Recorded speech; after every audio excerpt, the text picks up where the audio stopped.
I'd love to just quickly get, before we dive in, a kind of 2 to 3 minute rundown on who you are and what your story is. So my name is Rajeshwar, and I'm the founder of Zero Carbon and the co-founder of 42 Hacks. And I started my journey. Yeah, I have my startup or a business mind since my family is into business since generations. So yeah, I had the thought of business when I was back in India when I was in bachelor's, and then after that I came to Germany for my masters. And after completing my masters, I thought about there was a complete startup hype going on in Germany at the same time, and so I hopped on into several events and came to know so many investors and startup entrepreneurs and founders and so on, and accelerator companies, incubators, and all the different kinds of people from different parts of the world. And yeah, then I thought about different ideas. And yeah, well, I had the different idea when I was started, like it's called Geogen, and it was of generation of green energy. But then I thought and I also won the competition once in Hamburg actually with that idea. And I got into third place or second place. And then I thought about what's the next step. But I when I saw my clients would not come later when the climate change and the uh, situation worsens of the planet, so there might be no clients for my business. So then why don't I fix the climate then going into this type of this stuff like geogen. So then I hopped on back and looked into the climate change and sustainability and what I can do over there and how we can change the perspectives and reduce the emissions and so on. So and right now, we are going with the idea of making the digitalization of future green, clean, and sustainable.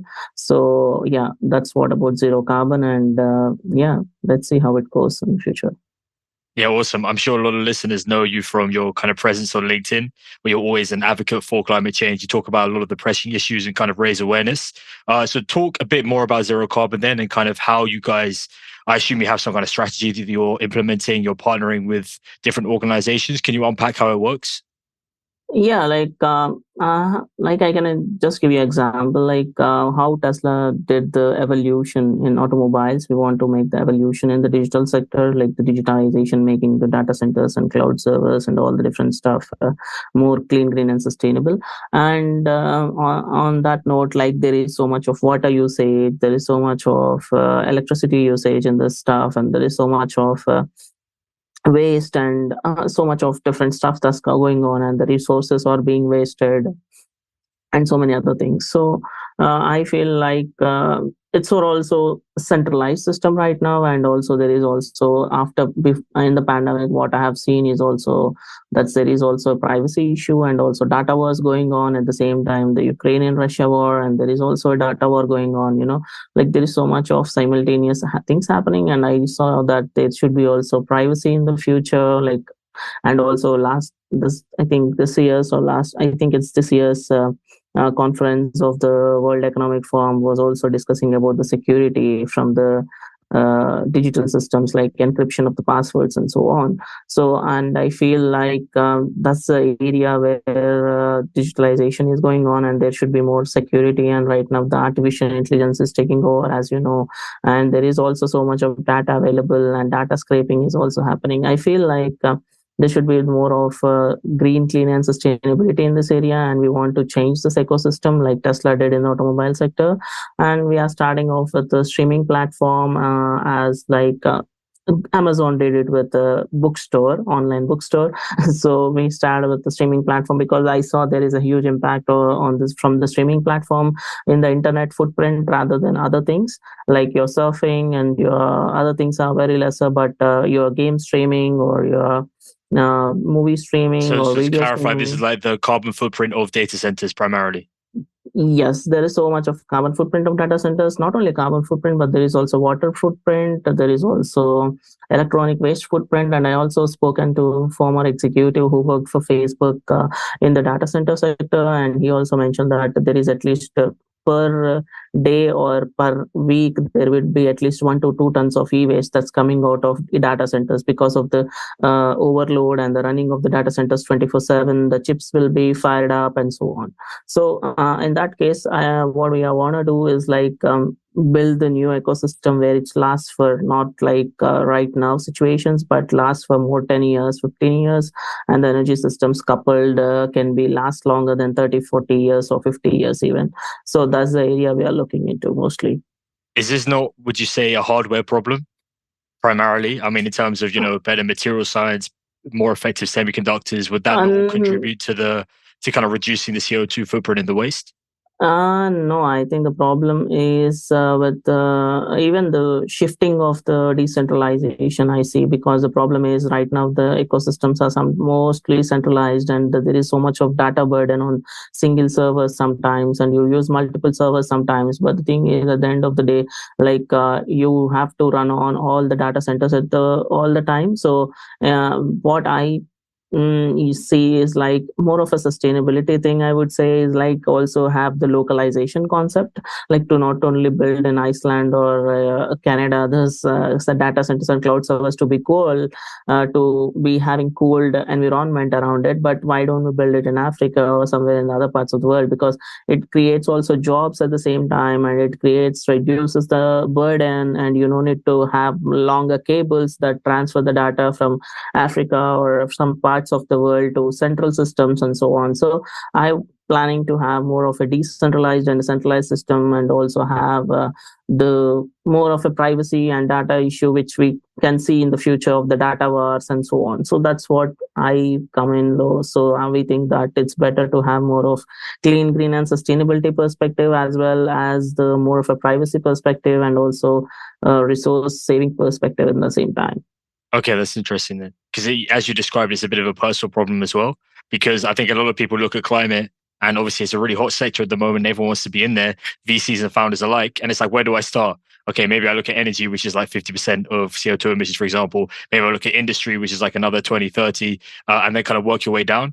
Is that how you think founders and VCs should look at the climate problem? If, we are to meet all of these goals that have been set out by the likes of the UN and by the EU, how should we approach this problem? Should we kind of tackle the low hanging fruit or the biggest fish first and then work our way down? Or do you think there are specific sectors that we should focus on?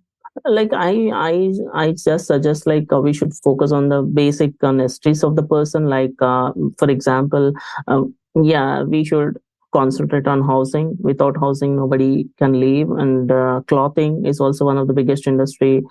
In the housing you need also like energy and all the stuff, and also comes in basic necessities like food, water, clothing, shelter, and right now technology is also became a part of life. So all these 5 or 4 aspects is more important than all the other things, and walking down only energy companies is fine, but most of the energy companies still buy the carbon certificates, and it's one or other type of greenwashing. And recently Chevron, I think latest news from BBC or Guardian says that Chevron's most of the carbon certificates are trash, and they just invested in something, and I don't know is they are they fruitful or not, and there are so many other things we have to consider in that case. So yeah, so I feel like not only investing in the carbon certificates, but thinking deeper into the problem helps a lot, and solving it from the root cause helps a lot. I couldn't agree more, man, because I see a lot of kind of decks come my way that are carbon offset this, carbon offset that. And the question is like, how can you trace it back to the source? How can I look at what you've made, your technology, and say you have reduced water waste or CO2 emissions or whatever it Hmm. may be by X amount? Are you on the same page there? Do you see carbon offsets in particular as pretty much greenwashing? Yeah, mostly I see it as a greenwashing substance, because the thing is like there is no other option for the businesses also to track those things, in my opinion, because they invest in some part of companies which they believe in that they are doing right carbon foot offsets, but at the end of the day, we don't know how much of part is going to that offsets, in my opinion. So that's also biggest question. And in some cases, what the companies are doing is like, I also been into so many other conferences, and we were talking about like how the Google does a carbon emission offsetting, or how the big companies does. So what they does is like, the companies go to the, yeah, these offset companies, and they say, okay, we will buy a number of trees. And the problem is like, they say that in 10 years each tree will reduce some 10 kgs of carbon emissions. And yeah, actually it does the 10 kg of carbon emission reduction, but they calculate it for some 10 years, and they say that they buy invest in that money, and they say that the 10 years of carbon emissions are reduced in a single year. But it's not going to happen in a single year until unless the tree grows. But the thing is, people are also running out of spaces. The non-profit organizations who are planting trees, they cut down the trees after 3 years and plant new ones. So in that case, you're not literally reducing 10 kgs of carbon emissions, but you're only reducing 1 or 2 kgs of carbon emissions in 3 years. So which is not having much impact on the planet. So the tracking down is harder, and at the same time, it's a more of a corporate Yeah, model, you know. that's really good insight there. So kind of what you're saying is big companies are buying these credits to basically defer their carbon impact, and it give them an excuse actually to either continue or to ramp up in the short term Yeah. their emissions. Yes. Yeah, absolutely. Okay, and then so this is a really interesting point because I was speaking on my previous podcast to someone about kind of where should we focus, climate attention, and he made a really good point about, okay, we can have all this innovation in the West, but if it doesn't get to the areas that need it most, the impoverished areas of the world, I see a number of people looking at solutions from kind of like sub-Saharan Africa, for example. How do you think we can drive innovation there? Do you kind of buy into this whole develop in the West and then kind of export? Or do you think we should kind of encourage innovation, localize innovation in these areas to kind of build long-term climate solutions?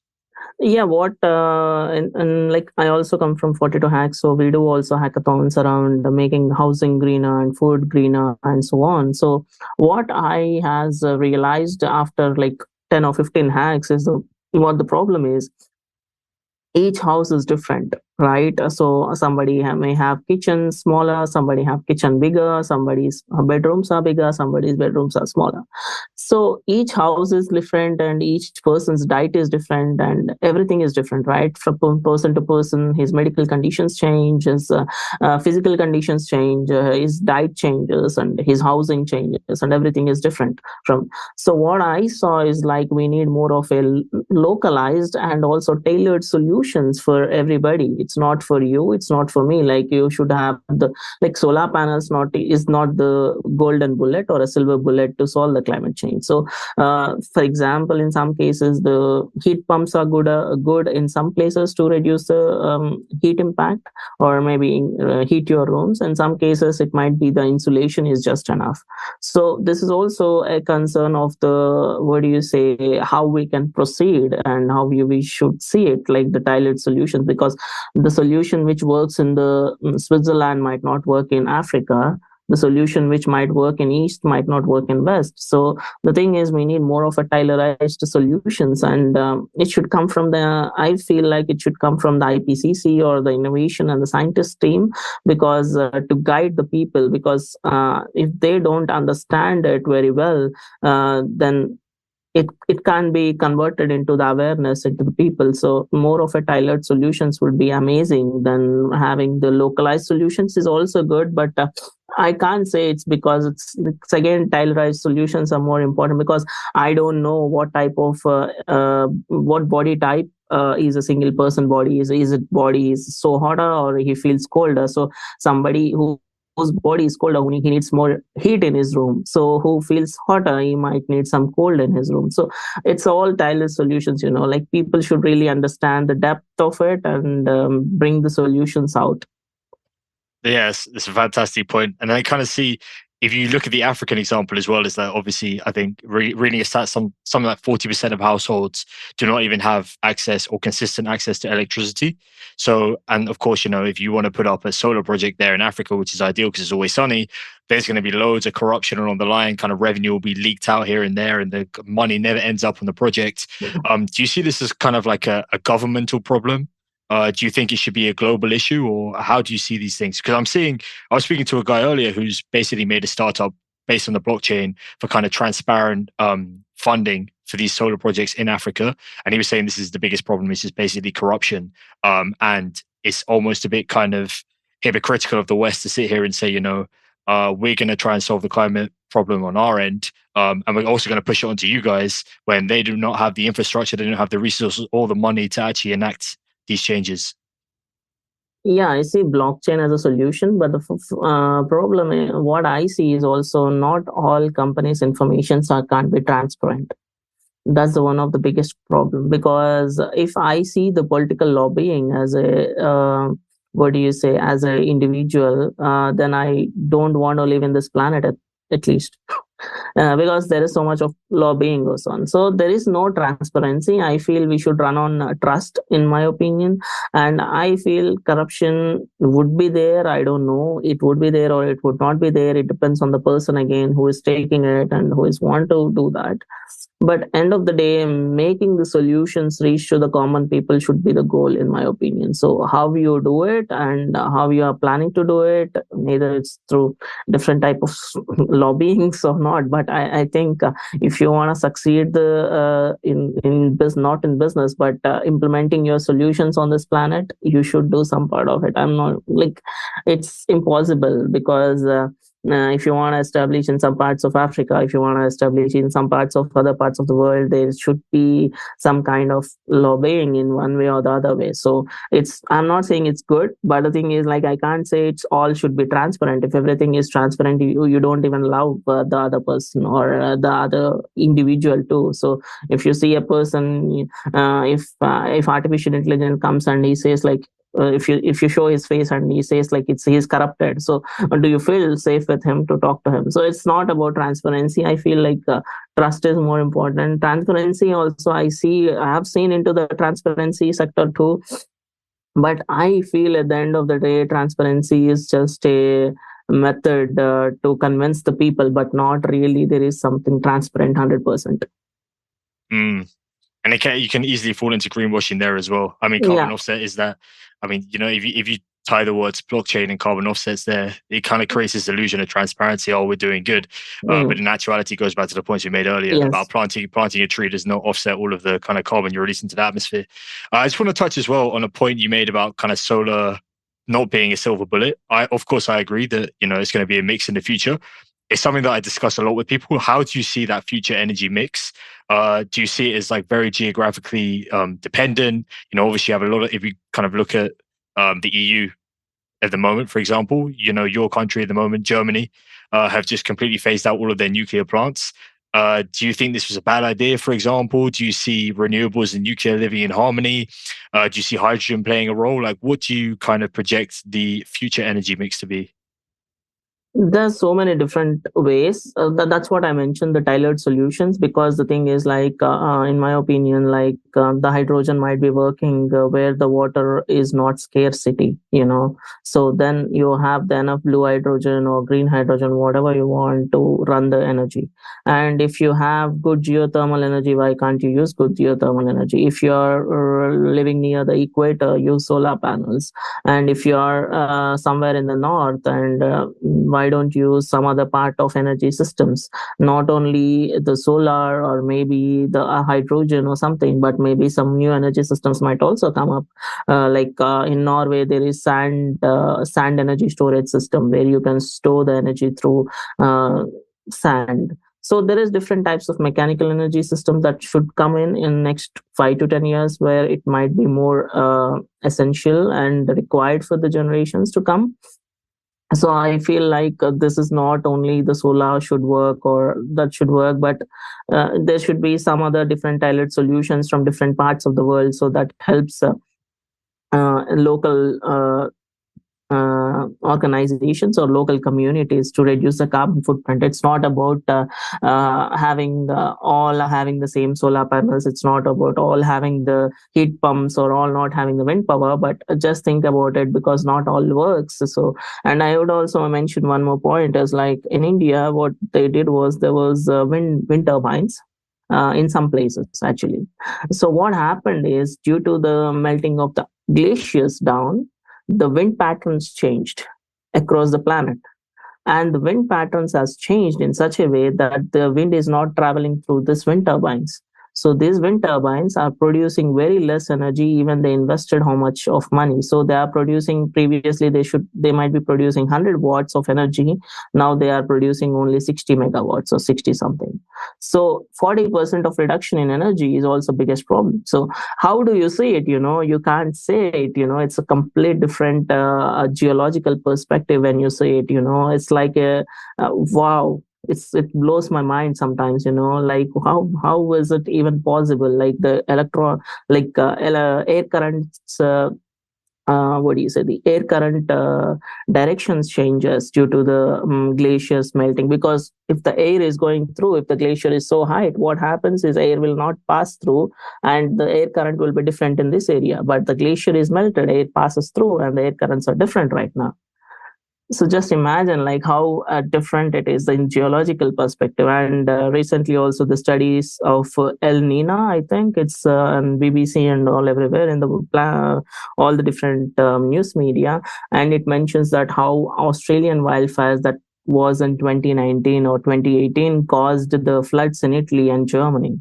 So how it's caused it, like how the weather patterns have changed in 5 years. So this And is they just can prove that because, I yeah. mean, even the most complex models would have difficulty proving that, surely tracing it back to the source. Do you have any details on how they were able to trace that back? Yeah, I think there was some research study went into it up to I think 2 years or something like that, and they used some computational models or something like that, and air current patterns and so on, and they have said that this has caused this, and I think I have posted it on LinkedIn, and you can check it out sometime later.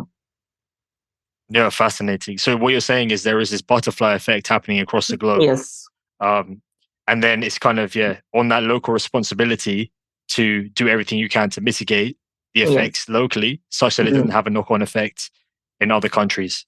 That's yes. really fascinating. And then where do you think this innovation should come from? Obviously, you're a startup guy, you're a founder, you mentor, you work with startups all the time. I'm very bullish on kind of young people, innovators, people with fresh minds coming into the industry and basically disrupting it. Is that where you think most of these climate innovations will come from? Yeah, climate innovation should come from, but the thing is, like, not all solutions are great solutions, in my opinion. So, for me, I took at least, people don't believe it, but I took at least 1.5 year to 2 years or almost 3 years of brainstorming of the idea itself. So people don't really spend that much of time on brainstorming, but they just go with the idea what they have come from. And when they go to the investors say, so I don't, there are so many other similar ideas and we don't want to invest in. So the thing is, like, brainstorming the idea and learning about, when I'm working in some particular area, I try to myself master in it. So in that case, I understand the science more and the climate ethics or climate science more or sustainable science more, and then implement the sustainable goals or climate goals. So learning so much deeper into the subject also gives you a different perspective how to solve it. So I think you should go deeper into the subject and learn more about it and then come up with a solution rather than just coming up with a solution. Right. So would this be your number one advice for founders then? Find the problem and then build a solution around it as opposed to the other way around. Yeah, so find the problem, and also if you find the problem, go deeper into the problem, like what's the problem, like for example, for me, when I saw the data centers, I have seen the problem butterfly effect in California, where the water is being in the, like, Colorado River Basin has been reduced due to the cooling of the data centers in Google and Apple placed over there in California. So, and that's the reason Tesla has also shifted from California, because of the reduction in water use. They want to reduce the water impact in Colorado River Basin, and then shifted to Texas because they need more water for cooling and in the batteries manufacturing and stuff like that. So if you see it, like, you understand it deeper and you understand how it's impacting. Like in some case, in one case, I can also explain. In Italy, there was a nuclear power plant, and they were using the local water from the local river, And what happened is they used to pump the hot water back, which is like 40 degrees centigrade or 38 degrees centigrade, back into the river, but bottom in the 10 meters distance, but not on the top, but under in the 10 meters. So what happened is basically the 10 meters level of the water should be colder because it's not too hotter. But what happens is when the water in the 10 meters bottom is also 38 and 40 degrees centigrade, the fishes would die and the ecosystem will also collapse and the rivers dry up again. So people should really understand the science. This is environment and this is the planet we have. So the understanding the geological perspectives and understanding how it works is more effective, that you can solve the problem. So if you also, they use the same type of thing in the data center. So they pump back the water back into the rivers when it's got heated. Still they don't have a reservoir sometimes, so they can't bear all the 12 million gallons of water in a big drums, right? So it's harder. So what they do is they pump back. So these are all the problems you see. And also talked to the former executive of Facebook saying that they see at least daily 1 to 2 tons of e-waste. So these are all the problems when you see, and I want to reduce those areas, and we focused on those which we want to make changes, and then we came up with a solution, and now we want to make the impact in that area. Yeah, 100%. Circular economy is something I buy into strongly as well, which you've been applying throughout. It A lot of these problems are kind of hardware problems, right? I associate it strongly with, having a real world problem that needs solving, not like a B2B SaaS app or a consumer app, Yeah. but you're creating, you're solving problems in the real world. And I think one of the biggest roadblocks always, especially when you talk to VCs, is like, okay, it's a very elegant solution. You're clearly a very capable founder, PhD, ex-scientist, whatever. But your customers are not going to buy it if it is more expensive than the incumbent solution, right? So on a unit cost is the most important thing if you're going to get customers for your solution. Do you see it that way? Do you see there's kind of a path to green premium? Because I've spoken to people who say you do need a green premium at the start if you're doing something truly revolutionary just to get it deployed, and you need to kind of find those evangelists for your technology to kind of help it get up the innovation curve quickly. Or do you believe, if you put your investor hat on for a second, that these technologies should be cheaper than current solutions in the here and now? I think what we misunderstood over generations is like cheaper is better. So it's not, because you get the cheaper one, but the thing is it's not a good solution in some cases, because if you're going to get engaged to a girl, or if you want to go for a date, you buy a diamond ring, not a normal diamond ring, right? So just imagine, like it costs more than $100 or maybe $200, but the thing is, like, you're not going to buy the cheaper one, right? So just in case. So I But think the you're cheaper. assuming that they have self-respect, and a lot of these corporates don't have any self-respect, right? It's all about the bottom line. Yeah, so the thing is, like, it's not all the cheaper solutions would be the amazing ones, because carbon mitigation is the cheaper one. Like, you buy the carbon certificates, $20 per ton or $15 per ton. By the end of the day, you're not ending up reduction in carbon emissions, right? So that's what my point is. Like, not all solutions are cheaper. Like, there will be the harder perspective, of course. It's costlier, of course. But the thing is, like, over a period of time, when you see for the generations to come, it would be cheaper. But the thing is, and on the first day, Tesla is also not cheaper. On the first day, solar was also not cheaper. So I think the solution should become more of part of the communities, then it becomes cheaper at the end of the day. But I see, like, all solutions cannot be cheaper, in my opinion. Yeah, it's true. I think in the example of Tesla, right, it's like they rolled out enough vehicles and they got their technology over the course of like 15 years, such to a point Mm. where it could become affordable for most people. And Mm. there is that very, very painful period Yes. of kind of, it could be anywhere from 5 years to decades where it's going to be more expensive. And I think the argument to that would be that the climate issue is so pressing that we don't really have time for that. And if the customers who, for a lot of these hardware products, they're typically industrials, big multinational blue chip companies, public, who have shareholders to appease and this and that, and care deeply about the bottom line.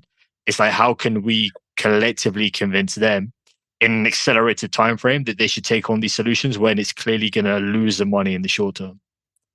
I think they're already convinced. The problem, what I have seen basically is when I've spoken to some other organizations relating to the climate perspectives and implementing climate solutions, it was not the VCs or it was not the investors, but it was always the managing directors who are the board members. It's their decisions how much profit they want to make, and they have a round figure about 40% profit this year we want to bag in, and they keep it as like that, and they don't want to invest that 40% to anything else. So they don't want to invest in any other climate solutions or sustainable solutions. What I say is, why don't you go all in? Why don't you go all in if you want to invest in make tackle the solution? Go all in, and if you lose, you lose. If you win, you win. But the thing is, it's like the same thing when you started your business, right? So why don't you do it? So it's even harder to convince the managing directors and board of directors than VCs are fine. We can convince, negotiate. They are ready to invest. But the thing is, what about the managing directors who should implement the solutions, right? So who are the board of directors? That's why the Extension Rebellion or Fridays for Future is looking for making the managing directors or board of directors who are more sustainable concerned or climate concerned in that opinion. So the board of directors or the managing directors are the real ones who can make the change, but yeah, it's up to them how they want to do it. So your model is kind of finding those internal champions and really trying to get them to buy into these solutions long term. Yeah, because the thing is, like, for example, I also give many examples, but people don't really get the deeper perspective of it. For example, you have a Tesla, you are driving your Tesla. You should know your actual position on the road, and you don't want to get into accidents and other stuff.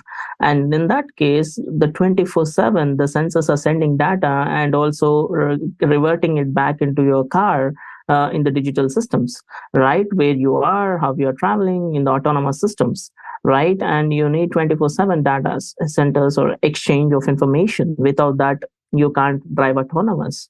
Even then, every 2 seconds or even 10 seconds is also fine. But the thing is, you can't drive it, right? So every car, if you want to be electronic, you need a data center and cloud server.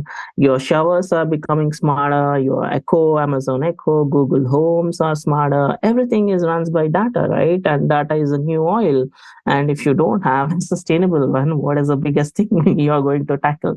And right now, it's around 5 to 7% of global carbon emissions coming from these digital sectors, and in future it might be 10 to 15%. So why don't you think about it? So there are so many things in digital area where you have to change.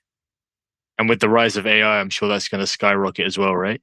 Yeah, so it's a I think with the AI it has been skyrocketed, and the emissions has been increased, and also water requirement has also increased in the data centers because of the data scraping from different servers and data centers and so on. So, and there also one of the biggest problem that comes into my mind is like if you scrape that type of information from all over the servers. For example, I have my medical data on X server, and if somebody asks for my medical data, if the AI is starting to scrape that data of my data to X person, then I might also be in threat, right? So you should also need more of a privacy, more of encryption, and there is so much to it. Like people don't really think about it, but they love AI. I understand it, but when you see deeper perspective of it, you understand it, the depth of it. Yeah, it's the next hype cycle. And what's really interesting just reading around AI is that it's that situation where kind of all the people who are building it uncharacteristically, whether people made the argument that it's a bit nefarious or there's some kind of inside joke, but they seem to be wanting regulation on it, and they're saying that like we need to slow down. And VC in Silicon Valley are just kind of treating it like the next crypto and the next Web3, and it's like, oh, fantastic! Now we can put all of our money in here, and that hype cycle continues. Obviously, there's a clear distinction. I've spoken to a number of people that are actually using AI in industry in really innovative ways. But do you see this whole kind of more consumer centric generative AI boom? Do you see it as here to stay, or is it going to be a kind of another? It may well be like another kind of dot-com bubble where a few winners emerge. Yeah, I feel the problem what I saw is like, for example, if you're a consultant or if you're a freelancer, or if you're a, what do you say, day-to-day worker, you work on digital services. you are dead, because you don't people don't need your services. Like photo editing, Photoshop can do it with artificial Oh, like, intelligence, right? did you see the new release? Right, you Yeah, saw it. I think yeah, everyone saw it. It's crazy. yeah, And then you hear about the guy in Japan who's using an algorithm to basically perform M&A, and you've got all the yeah. bankers just shaking right now because they know their jobs are next on the chopping block. Right, that is Yeah, crazy. yeah. So if you use AI for everything, I think it's also biggest problem is like evolution of the AI. If AI learns itself and understands itself, you will also be in problem. It scrapes all your information and it gives to anybody else, and it's a biggest issue.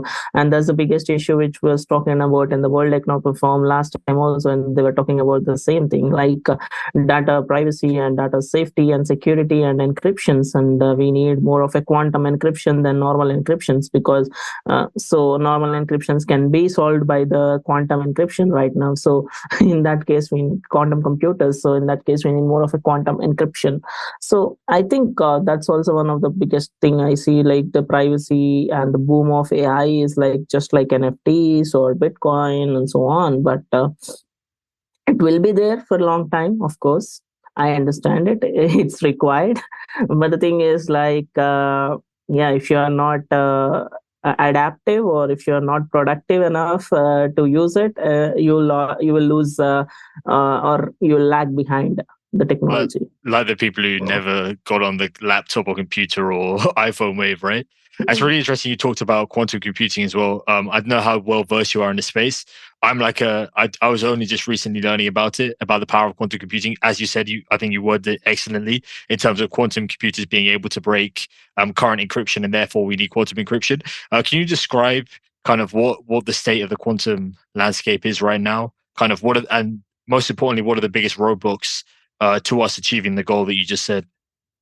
I think there is so much of innovation that should be coming in quantum computing right now. IBM and some other organizations are using it for medical purposes. Recently, IBM launched it for using it in medical purposes, and they are using it with 5G technology. But the thing is, quantum computing requires of more of energy again. It's also one of the biggest problem, and it also requires so much of computing power. Right now, we don't have that much, and we are running out of computing power as well. So because every bit can only store 64-bit of information. Right now they are looking into mechanical relay switches, which were like in the older days the computers. They used to press the buttons. They are trying to do that, but electronically, mechanical relay electronics. So I think if those things come together in the technology and imbibe together with electronics and mechanical type of electronics, then we can put on more of a quantum computing in the future. Maybe it takes more 5 years to 10 years, in my opinion. It depends on the how evolving the how the investors are investing in this technology I hope again. that's not kind of solid state battery 5 to 10 years, which is just perpetual and it keeps rolling on. But I want to talk about batteries as well because you are a founder and you founded Highles. Tell us about that, kind of the battery technology behind that, and what the state of the company is right now. Yeah, the battery is we want to use different kind of batteries, like using ammonia and different other technologies which are not there in the industry. And we see that there is of requirement of more of mechanical energy storage systems rather than the battery storage systems like electronics. And where because then you have more of a physical thing, because if the electronics fired out again, you need new battery in that opinion.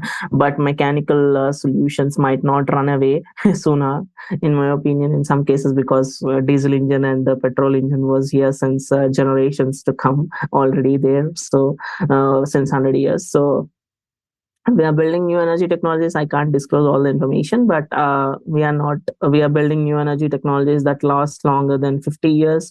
And we want to couple it with data centers and cloud servers. And if possible, everybody can host on a data center and cloud server later. And we are open also to the other companies, like big players, if they want their data centers and cloud servers to be like individual companies like H&M or clothing company who has the data data, all the data shopping, online shopping center, or maybe BMW, Audi, or Tesla, or maybe another company, any other company. We are open. Maybe if they want the personalized data centers or cloud servers, we plan to build it later stages. Yeah. That's really interesting. Fantastic. Best of luck with that. I imagine you're looking at the kind of battery problem as if you look at take lithium ion, for example, the life cycle analysis is not that pretty because all the mining and the resources. While we have probably enough lithium in the ground, it's all about can we refine it quickly enough? And when supply chains are strained, will we just revert back to the poisonous, toxic, carbon emitting methods that we know and love, or are we going to invest in innovation? Are those some of the key metrics you're looking at in the battery space? Is it like how can we use less materials, less harmful materials, while also increasing, energy density, power density, and So our longevity? technology basically runs on air, basically. So our technology basically runs on air, and we also reduce carbon emissions. And on the other hand, what I see as a problem in both cases, like not only the what do you say, the batteries, but also the solar panels, there is some part of lead actually. It's called PB of a chemical thing, and it's lead. And what happens is it poisons everything where it enters. So it can also cause cancers, it can cause different types of problems to the humans. So it's already present in solar panels. If the solar panel breaks suddenly and you don't know how to handle it and you touch it, you get the PB into your bloodstream, you're done. And PB is already there once upon a time to increase the efficiency. When the Ford Motors was invented in, I think, 1800s or 1900s, they used PB, lead in the petroleum, to increase the efficiency of the, what do you say, the cars and the automobiles. And it poisons some part of the world in some cases, and they have removed the lead from it. But batteries have a parts of lead, and lithium also poisonous, and also solar panels have also lead. And this is also one of the biggest concern for the future, like how we are going to handle it, the recycling and stuff. Yeah, it's really interesting. Lead piping as well. I mean, that was prevalent throughout, I think, Victorian ages. And then, everyone's getting these kind of sicknesses and no one knows where it comes from. And you kind of phase lead Mm, out. Uh, in terms of like old automobiles as well, you're seeing mm, kind of more companies crop up and say, yes, we know the EV wave is coming, but also mm. this huge amount of cars on the road that need recycling. I know a couple of startups are actually looking at lead acid battery recycling, which is another really interesting problem. When I looked at kind of the EV supply chain, the problem that always stands out to me is like the mining of it, because this is where the majority of the kind of ties into whole like water scarcity and all of this. And you're talking about using brine water to get lithium out. Where do you see is the biggest kind of bottleneck in that regard from a climate perspective? When you're making the EV batteries, is it the mining? Is it the refining? Should we be focusing more on the recycling? I think recycling is fine, but the thing what about the recycling is also concerns me is like the problem is like everybody, let's say, today also have posted about the same thing in the on LinkedIn is about the batteries and the recycling basically. So the thing is like let's say you are using vapes or you are using electric cars, everything is a battery one, right? So maybe you have some other type of electronic device like your wireless headsets is a battery, and everything is battery right now. So you know, so all the things are having batteries. So your mobile phones, your all the day-to-day devices, your laptops, your phones, your tablets, your digital gadgets, everything. So what happens at the end of the day, the thing is also what I see in the return is how can I take this back to the manufacturing unit? So should I go to door and where I still emit the carbon emissions, because the delivering of one substance to X substance and X place, right? So it again as a supply chain issue, large supply chain. It should go back to China or it should go back to somewhere else to recycle. So it's again also the reversing of this supply chain, So it's a biggest concern. And this is also happened when I was talking to somebody in the industry who was like saying that why can't we rent the clothes and or something like that. And what happened is somebody popped up and said like, yeah, you are renting clothes, but one person wears it for a week and he has the supply chain for like it delivers for 3 days from A to B, again it comes back to the warehouse, again somebody orders, again goes back, and again come back. So what about the footprint of the supply chain in this area? So what about the batteries too? So I feel like the refining is also harder, the, what do you say, extraction is also harder, as well as recycling is, so how can we collect this back, and how we can trace back and bring back and take to the warehouse again and recycle them and resupply again? Yeah, I think the most easy solution is probably, or the most obvious solution is to have localized production. I know there are a number of Yeah. companies in the EU and the UK that are pitching their kind of hundreds of millions or billion pound or euro plants where we can refine lithium, because the supply chain risk is massive. I mean, China has a stranglehold on so many of the critical minerals required in batteries and other things, that I think there should be a big infrastructure push in terms of, okay, maybe we can't source in the UK, for example, but we can definitely refine it here. And with all these kind of regulations being passed, in terms of, I think particularly in terms of EV, it's like saying that, I forgot the stat, but something like 60% must be sourced by the year 2030 within the EU, which obviously kind of means that we have to stop relying on China so heavily. Do you see these kind of regulations, just to pivot quickly, do you see them as kind of, I spoke to someone yesterday who was like, oh, the politicians don't know what they're talking about. Like all these 2030, 25 goals were plucked out of thin air. They may change, who knows? We're going to bet on this area. Do you see these government bodies as being very good and effective as kind of driving change? Or do you see that it should come from within, from the corporations? I think it should come from both, because the thing is they have the both have the connections, like the governments and as well as the corporates, in my opinion, because governments invest subsidies in the corporations, and corporations return it to the governments with some interest rates. These are all life cycles what we know. So I think the thing is, like, corporations also should push forward, and also the governments, in my opinion. But at the same time, the solution should be tailored and localized and more of a effective for the planet, like clean, green, and sustainability perspective to it, and more of effective solutions, rather than the solutions that are like that last for 1 year or 2 years and goes back. No, it's not that. We need the solutions which last longer, and years later also it should work. So that's what we need right now. Yeah, I couldn't agree more. But yeah, it's been a fantastic conversation. Before we wrap up, I do want to touch on startups again quickly.